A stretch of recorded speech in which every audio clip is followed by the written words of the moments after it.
आप सभी श्रेष्ठ जनों को मेरा प्रणाम। आपके साथ मैं हूँ पंडित दीपक कौशिक।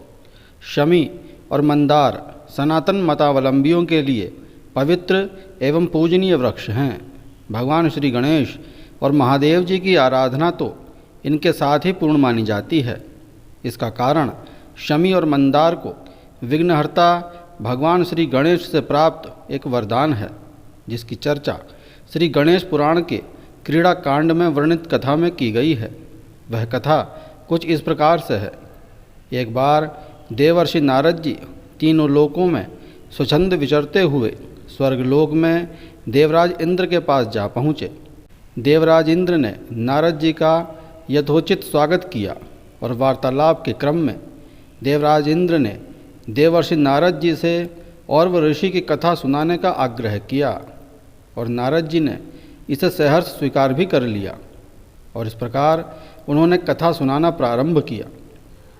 श्री नारद जी कहते हैं कि एक समय में मालवा में औरव नाम के एक ऐसे विद्वान ब्राह्मण हुए जिनका तेज वेदों के ज्ञान से सूर्य के समान प्रदीप्त था एवं उन्हें देवताओं के समान शक्तियां प्राप्त थीं।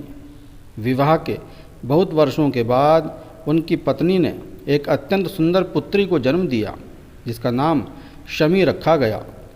और ऋषि शमी को बहुत ही स्नेह दिया करते थे। जब वह 7 वर्ष की हुई तो उन्होंने शमी का विवाह धौम्य ऋषि के पुत्र मंदार से कर दिया।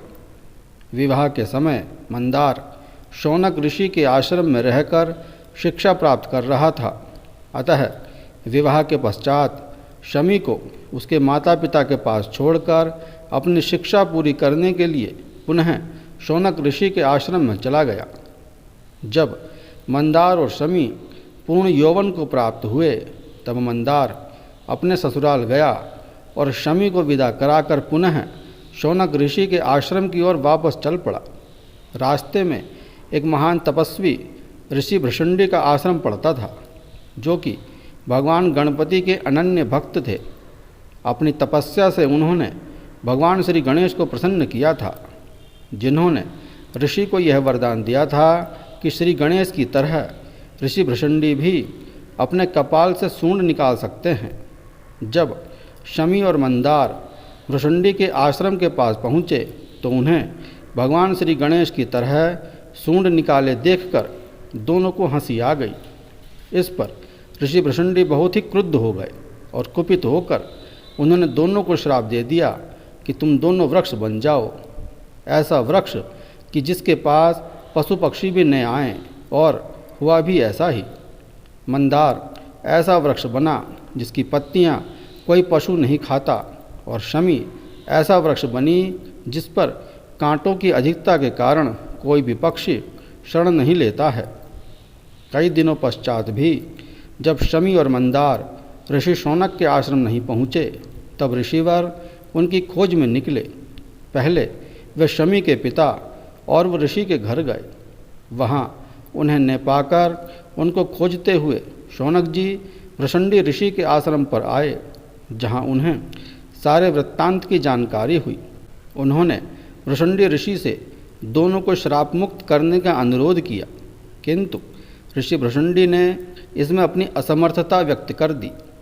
तब उन्होंने भगवान श्री गणेश को प्रसन्न करने के लिए कठिन तपस्या प्रारंभ की।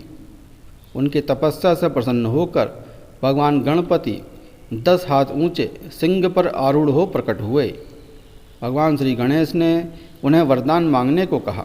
शौनक ऋषि ने शमी और मंदार को श्राप मुक्त कर पुनः पूर्वावस्था में लाने का वरदान मांगा, किंतु श्री गणेश अपने प्रिय भक्त ऋषि भृशंडी की अवहेलना नहीं करना चाहते थे, इसलिए उन्होंने यह वरदान देने से मना कर दिया, परंतु बदले में यह वरदान दिया कि ये दोनों वृक्ष अब से तीनों लोकों में पूजनीय होंगे और भगवान महादेव तथा स्वयं उनकी पूजा बिना इनकी उपस्थिति के पूर्ण नहीं मानी जाएगी। इतना कहकर भगवान गणपति अंतर्ध्यान हो गए। ऋषि शौनक तो अपने घर लौट गए, परंतु ऋषि औरव ने अपना शरीर वहीं त्याग दिया। उनका तेज अग्नि रूप में शमी पेड़ के तने में स्थिर हुआ। इस प्रकार नारद ऋषि ने देवराज इंद्र को और वह ऋषि की कथा सुनाई।